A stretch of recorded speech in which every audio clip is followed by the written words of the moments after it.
80% of all textiles and fabrics, and even our flag, Old Glory, were principally made from fibers of cannabis.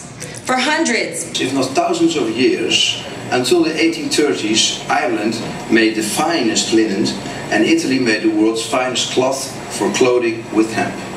Although these facts have been almost forgotten, our forebears were well aware that hemp is softer than cotton, warmer than cotton, more water absorbent than cotton, and has 3 times the tensile strength of cotton and is many times more durable than cotton. In fact, when the patriotic, real-life 1776 mothers of our present-day blue-blood daughters of the American Revolution organized the spinning bees to clothe Washington soldiers, the majority of the thread was spun from hemp fibers. Were it not for the historically forgotten and currently disparaged marijuana plant, the Continental Army would have frozen to death at Valley Forge, Pennsylvania. The Chinese character Ma was the earliest name for hemp.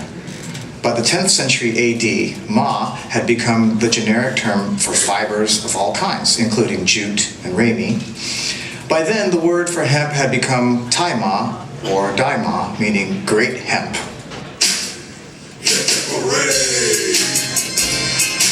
Soil is a foundational building block of our lives. We must care for, nurture, and protect its ability to provide for us. Unfortunately, vast spans of farmable land lay lifeless because of industry's negligence to care for our resource. Our community now has the ability to powerfully breathe life and structure back into these once sick and dying soils in just 7 months. Fiber and pulp paper. The first draft of the Declaration of Independence, June 28, 1776, was written on Dutch hemp paper, as was the second draft, completed on July 2, 1776. Until 1883, from 75 to 90% of all paper in the world was made with cannabis hemp fiber, including that for books, Bibles, maps, paper money, stocks and bonds, newspapers, etc. The Gutenberg Bible in the 15th century and Bibles from the 16th and 17th century, Thomas Paine's pamphlets, The Rights of Man, The Common Sense, The Age of Reason, and the works of Fitzhugh Ludlow, Mark Twain, Victor Hugo, Alexander Dumas, Lewis Carroll's Alice in Wonderland, and just about everything else was printed on hemp paper. Benjamin Franklin started one of America's first paper mills with cannabis.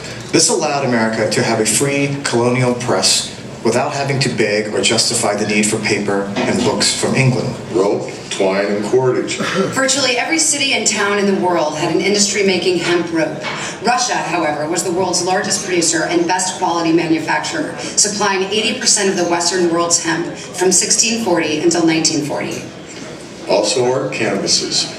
The paintings of Van Gogh, Gainsborough and Rembrandt were primarily painted on hemp canvas, as were practically all canvas paintings. A strong, lustrous fiber, hemp withstands heat, mildew, insects, and is not damaged by light.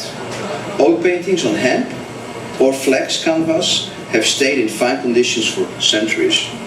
Paints and varnishes. For thousands of years, virtually all good paints and varnishes were made with hemp seed oil and or linseed oil. For instance, in 1935 alone, 160 million pounds of hemp seed were used in America just for paint and varnish. Cannabis hemp was legal tender in most of the Americas from 1631 until the early 1800s. Why? To encourage American farmers to grow more. You could pay your taxes with cannabis hemp throughout America for over 200 years. You could even be jailed in America for not growing cannabis during several periods of shortage. Lighting oils. Until about 1800, hemp seed oil was the most consumed lighting oil in America and the world. From then until the 1870s, it was the second most consumed lighting oil, exceeded only by whale oil. Biomass energy. Amongst the thousands of products made from hemp, one of the most extraordinary is Henry Ford's plastic car. Built in 1941, it contained cellulose fibers derived from hemp, sisal, and wheat straw. 90% of all fossil fuel used in the world today, like coal, oil, natural gas, and others, should long ago have been replaced with biomass such as corn stalks, cannabis, waste paper, and other products.